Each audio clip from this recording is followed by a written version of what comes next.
Assalamualaikum warahmatullahi wabarakatuh. Anda bersama dengan saya Syahri Abdul Rahman. Andainya ini adalah Ramadan yang terakhir, apa agaknya doa yang saya wajibkan pada diri saya untuk dibaca pada setiap Ramadan? Dan memang lepas Ramadan pun saya wajibkan diri saya untuk baca doa ini. Dan tidak lain tidak bukan doa yang diajar oleh Nabi SAW kepada isterinya dan ibu-ibu orang-orang beriman, iaitulah Aisyah radhiyallahu anha. Iaitulah Nabi berkata, baca doa ini seandainya kamu bertemu dengan Lailatul Qadar. Doa yang sangat pendek, tetapi rupa-rupanya mempunyai makna yang sangat besar. Allahumma innaka afuun tuhibbul afwa fa'fu anni.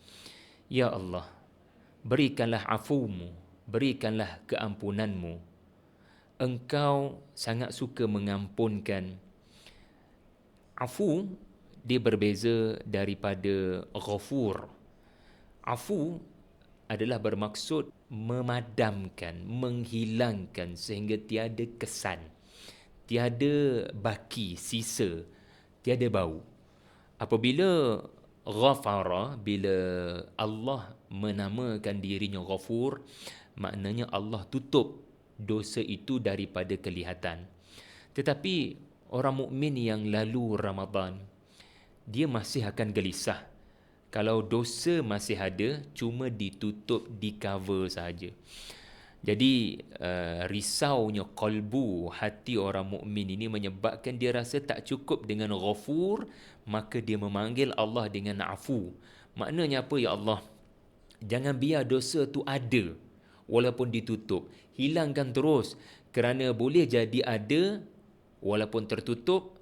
Tutupan ataupun penutup itu boleh tiba-tiba hilang, lalu kelihatan dosa itu di mata manusia di padang mahsyar kelak. Maka yang lebih mendamai dan menenangkan adalah bila aku memanggilmu dengan afu. Hilangkanlah terus wahai Allah. Ya, kerana kita mungkin ada pengalaman seseorang yang pernah khianat pada kita, yang kita pernah terasa hati dengan dia, tetapi kita telah menerimanya semula sebagai sahabat kita, kita masih ada terasa hati. Benda tu masih ada dalam hati tapi kita dah tak ungkapkan. Itu adalah ghafur kalau dalam dari sudut bahasa kan. Masih ada rasa pendam, luka tu masih ada dalam hati tapi dia takkan cakap dah di mulut. Dia tak akan ungkit sebab dia sudah menerima semula seseorang itu. Tetapi afu, dia memang hilangkan terus, seolah-olah tak ada apa-apa berlaku sebelum ini. Itu mahalnya dan tingginya kedudukan nama Allah afu. Seolah-olah bayi yang baru dilahirkan, yang tidak ada sebarang kesalahan. Itu yang kita harapkan. Selepas Ramadan berlalu, Allah memandang kita seperti bayi yang baru dilahirkan, tak ada dosa, tak ada noda. Andai ini Ramadan yang terakhir untuk saya, apa agaknya amalan wajib yang saya akan teruskan dalam bulan Ramadan dan hanya dilakukan dalam bulan Ramadan. Pertama sekali yang saya tak pernah buat dalam bulan-bulan lain adalah meninggalkan keluarga satu malam, meninggalkan anak bini untuk satu malam dan hanya berada di masjid. Itu tak pernah berlaku, terus terang saya katakan. Kalau tinggalkan anak isteri untuk beberapa jam dan berada di masjid menjelang subuh, itu biasa. Tetapi meninggalkan terus daripada malam itu, ya, pukul lepas isyak ke contohnya, terus stay dekat masjid sampai kepada subuh, itu tak pernah berlaku di luar bulan Ramadan. Jadi saya memang mewajibkan diri saya setiap kali Ramadan untuk ia berlaku walau sekali seumur hidup.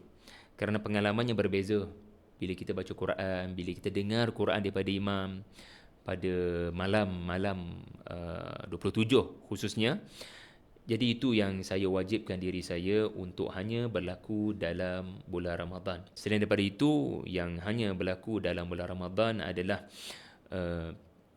habis 2 rakaat tarawih, saya memang mewajibkan diri saya untuk bertanya soalan, apa yang imam baca tadi sebenarnya? Apa agaknya yang mahu disampaikan Allah pada ayat-ayat itu? Saya termenung. Saya cuba sedaya upaya untuk ambil break Kadang orang lain tak apalah, dia orang teruskan rakaat seterusnya, tapi saya kadang akan pergi ke belakang untuk tengok Quran, ayat apa yang imam tadi baca, supaya saya boleh rasa yang ayat tadi bukan kebetulan lalu ke telinga saya. Imam bukan saja-saja baca ayat tu, mesti ada sebab. Allah tak akan jadikan Quran yang masuk ke telinga kita ni tak ada tujuan. Umpama kita dengar lagu ataupun dengar kuliah. Tak. Ini ucapan Tuhan. Tuhan bila memberi peluang saya terdengar ucapannya, dia buat saya. Mesti dia menghadirkan ucapannya tepat pada masanya dan tepat pada orangnya. So itu yang saya lakukan, dan itu makna tarawih bagi saya. Sebab tarawih ni maknanya maknanya berehat. Hatimu, kalbumu benar-benar berehat. Tubuh tak berehat sebab 20 rakaat. Mana orang kata 20 rakaat ni mudah je nak buat, letih. Ya, tetapi adakah benar-benar hati kita berehat dengan Al-Quran yang kita dengar? Beroleh kedamaian, beroleh kekuatan. Sebab orang rehat separuh masa pertama kan. Separuh masa kedua dia kembali bertenaga. Dia counter attack, dia comeback. Itu falsafah tarawih. Dengan Al-Quran kita boleh melakukan comeback.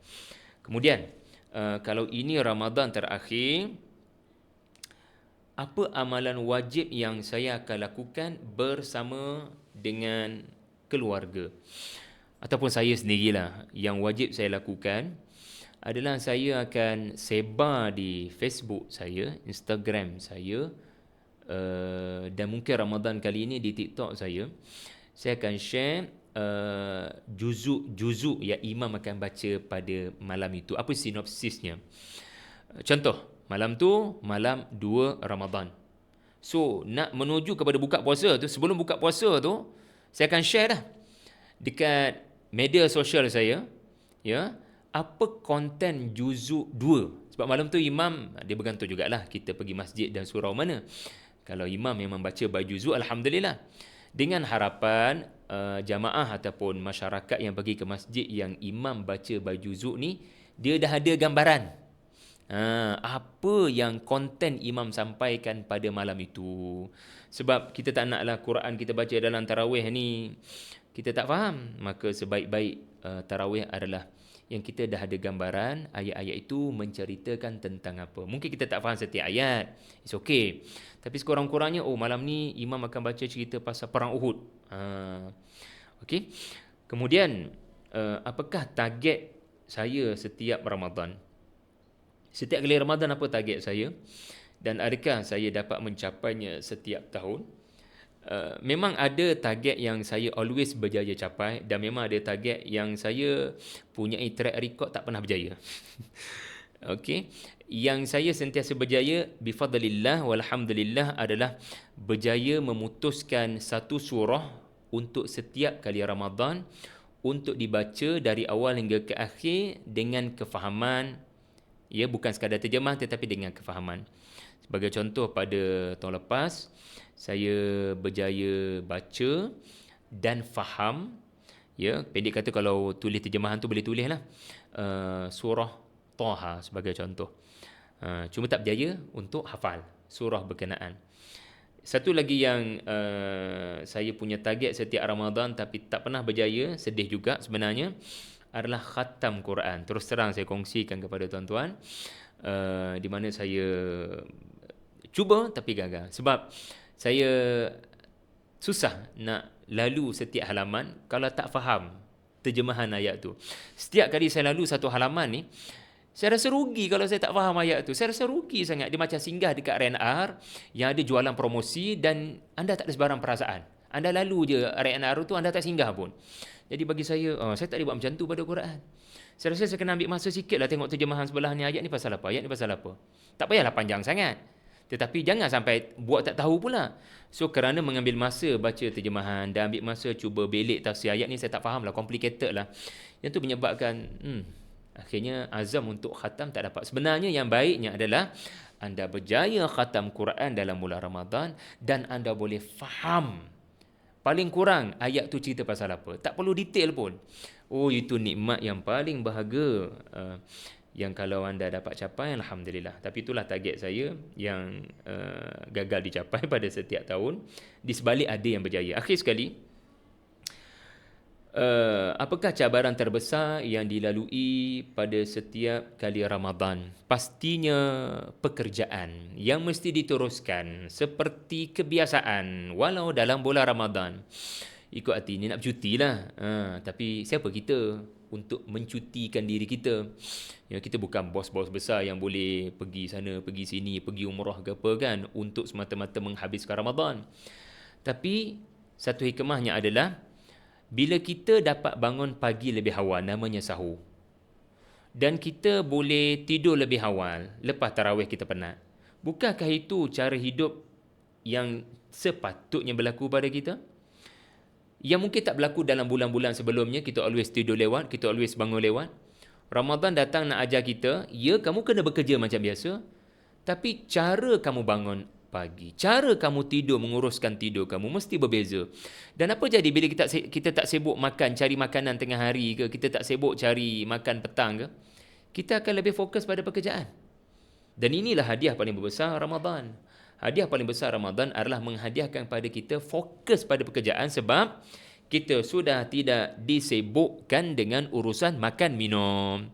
Dan sebenarnya makan minum ini hanyalah simbolik kepada hawa nafsu manusia. Banyak sejarah boleh dibuat pada pekerjaan. Pekerjaan kita boleh jadi lebih produktif dan luar biasa bila kita fokus. Saya harap semua dapat kuasa fokus itu dalam bulan Ramadan.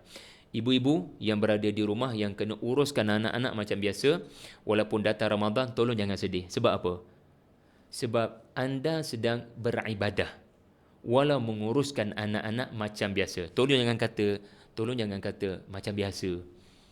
Ia mungkin penilaian zahir, tetapi di sisi Tuhan anda sedang melipat kali ganda pahala anda, kerana bulan yang diberkati. Ganjaran orang yang menguruskan anak, orang yang menguruskan dapur, orang yang menguruskan rumah berbeza sama sekali daripada di luar bulan Ramadan. Yang penting jaga niat masing-masing agar ia kekal menjadi ibadah. Saya harap persoalan-persoalan yang saya kongsikan ini juga menjadi persoalan anda, dan saya harap saya boleh dapatkan jawapan anda juga, insya-Allah. Wallahu alam. Assalamualaikum warahmatullahi wabarakatuh.